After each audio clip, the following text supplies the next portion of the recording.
Hello everyone, I welcome you back to yet another session with NLTI where we are familiarizing you with some basic concepts pertaining to this paper. Today's session is going to be about generating ideas in part B.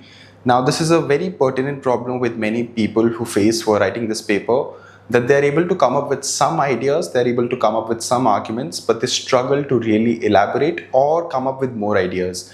Or that many of the students feel that they are not coming up with sufficient number of ideas, or that they run out of thoughts or ideas when they're writing their answers in part B. So this session is quite helpful for those who have been struggling with this particular problem of not being able to generate ideas. And in today's session, I'm going to walk you through some very easy tips and tricks which you can keep up your sleeve in order to generate some ideas which can really help you with writing some effective part B answers, and also help you in case you're stuck somewhere and not able to think about some ideas. Typically, when students are not able to come up with new ideas, they end up wasting a lot of their time, which also disturbs their time management in the paper. So this is quite helpful if in case you're struggling with a similar problem. So keep a close eye on this session. Let's just start with some general tips first, and these are going to be some of the most effective tips also that you could take on generating ideas in part B questions. The first is that, now it goes without saying that read the question again and try to excavate as many relevant facts as possible.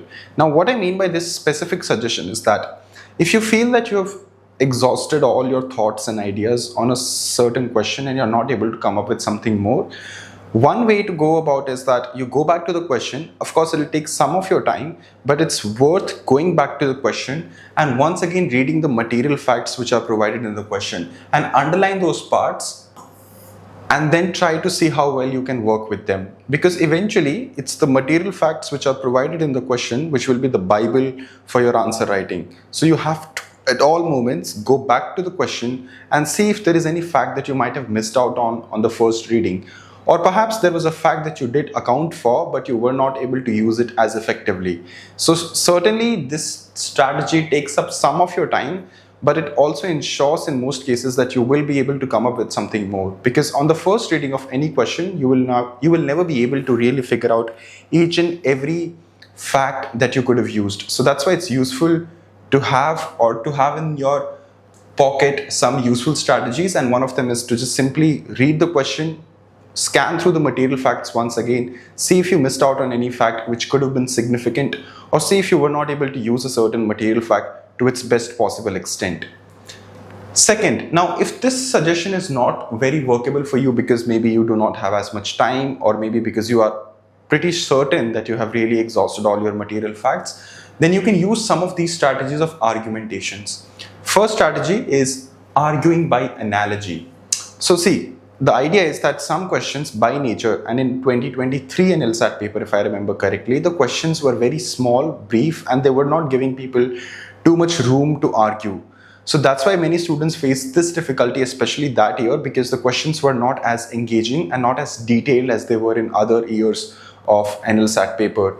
So when such a problem comes, you can certain times use analogies. So maybe you have made an argument and you want to add more content to that argument. So you can use that. For example, if let's say there was a logical reasoning question, and the question is about should social media companies be held liable for the content they have on their platforms.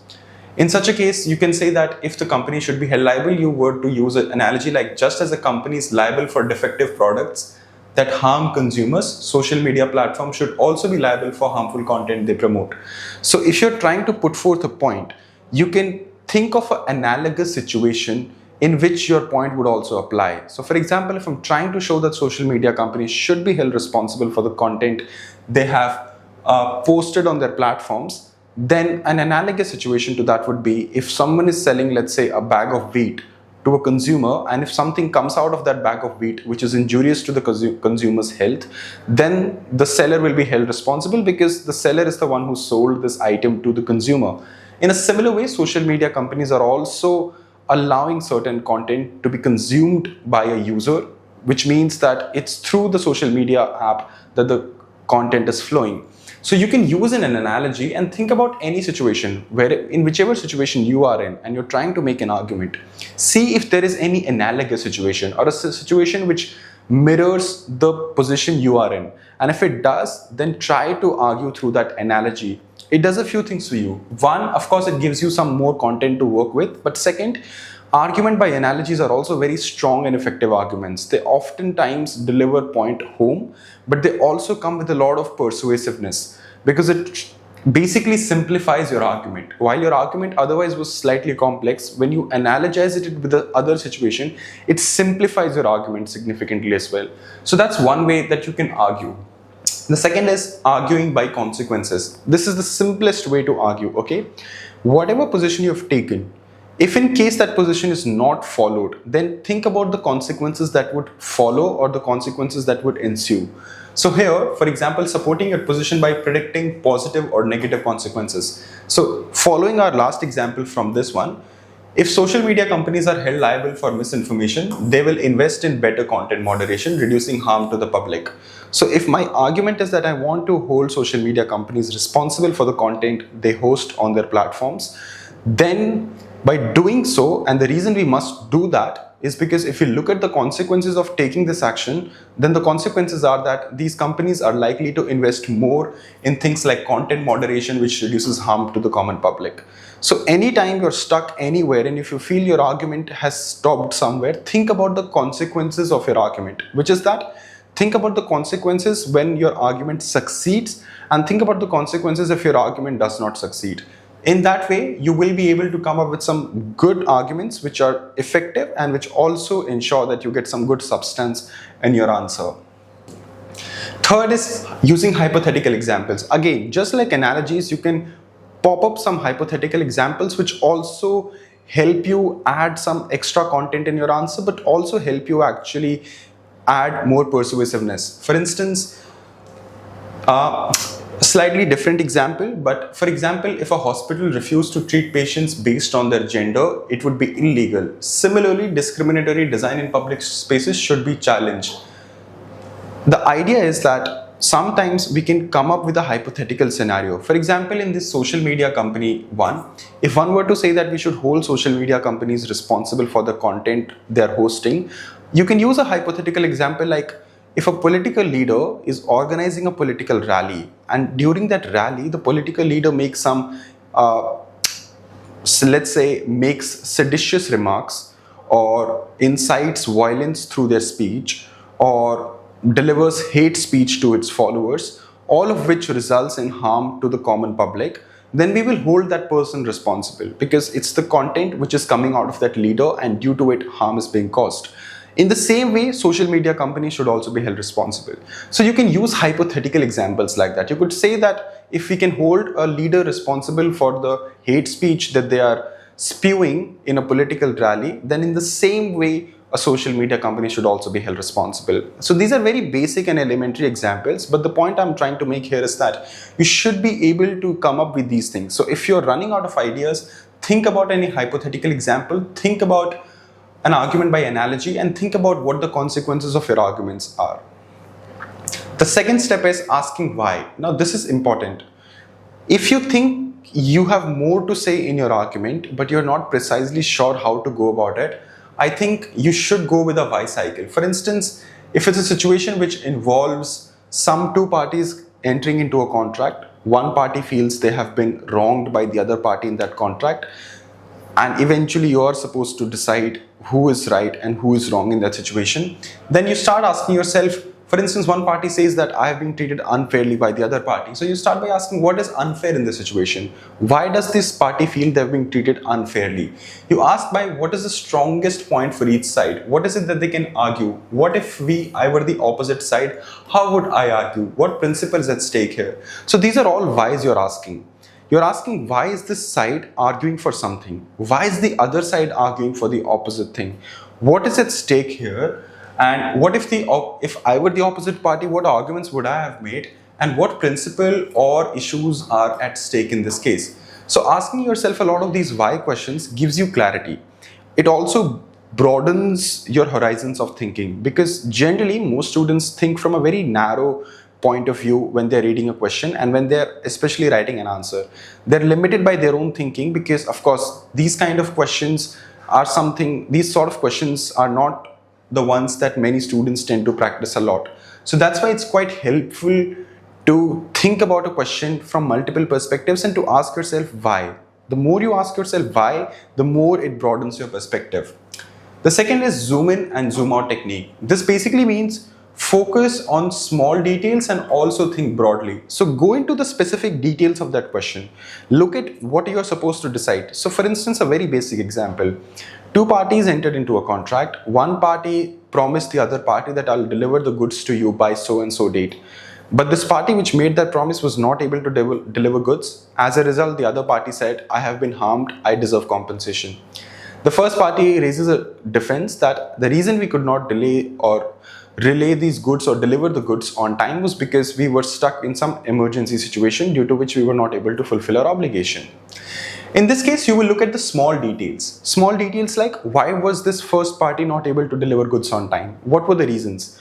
They said it's an emergency. What sort of an emergency was it? Was it an emergency of such a kind that they were precluded from delivering the goods at all? Or was it an emergency which could have been worked around? So you ask those finer questions, but then you also look at broad thing, which is that should a party be allowed to raise a defense of emergency or to excuse themselves out of an obligation if they were in an emergency situation? So then you're asking yourself some broad questions. These are questions which sound like policy questions. For example, is a defense of emergency an excusable defense when two parties are involved in a contract and one party is supposed to deliver goods to the other party? So then you're also asking broad questions, but you're also asking specific questions like, what was the nature of emergency? Why did this emergency occur? Was it foreseeable emergency? Could one party would have prevented this emergency or could not? So that's why zoom in and zoom out technique is very good. Look at the specific facts and then write your answer as per those specific facts, but then also zoom out and then see broadly what all is at stake in this question. So then also respond to those broader concerns which are at stake in the question. Contrast it with the other side. Very helpful. If you have nothing else going on for you, think what other side would have argued. Whatever they could have argued, start responding to that. So that way you'll always be able to come up with arguments, because if you cannot think of what you want to say, think what other party would have said and then respond to that. So this is basically you are countering the other side. So this is also quite helpful if you are not able to come up with ideas. Think about the other side's arguments and start responding to those arguments. So that way you can always say your own point while contrasting it with the other side's point. Very important advice, do not wait upon the perfect idea to come to your mind. Many times students struggle with generating ideas because they think that the best ideas will first come to them, or they will sort out the best ideas and then they'll move on to the next ones. Typically that never happens. What really goes on is that whenever or whatever you come up with, start with it. It's okay that if your first idea was not the best polished or the most refined idea, you can perhaps do that for the next argument or the idea that comes to your mind. But do not think that there is a perfect idea or a perfect argument out there which you need to wait out on, or which you need to think more deeply about before writing your answer. Do not do this. Just simply start with whatever ideas come to your mind and let them flow on your answer sheet. You can take a minute to arrange and structure those ideas, but do not spend all your time on just trying to come up with that finest idea. That's also a problem that students face, so I would highly urge you to stay away from this temptation. Basic questions that you should ask in any question, and these are some very specific tips. So far I have discussed with you on the above slides some common pointers, but these are some more specific things you should ask. First is, in any situation, what went wrong? You should know precisely what all went wrong, because in some problems it's not the case that everything has gone wrong. There are only specific things that the parties are disputing or that the parties have a problem with. So that's the first step, to ask yourself what went wrong here. Second is, was proper procedure followed? In about 50 to 60% of the questions that come in NLSAT, of course the subject matter of each and every question that comes in NLSAT is vast. But generally what I would say is that in most questions you can ask yourself whether or not a proper procedure was followed, and you will be able to apply this in about 50% of the questions that come in NLSAT.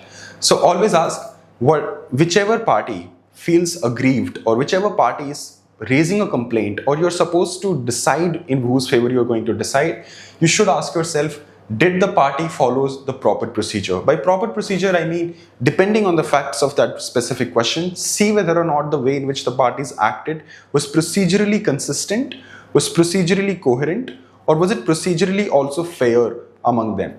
Third is, are there any fairness issues? Was one party treated fairly or unfairly? If they were treated unfairly, then why were they treated unfairly? So that question also tends to come up inevitably in every other question.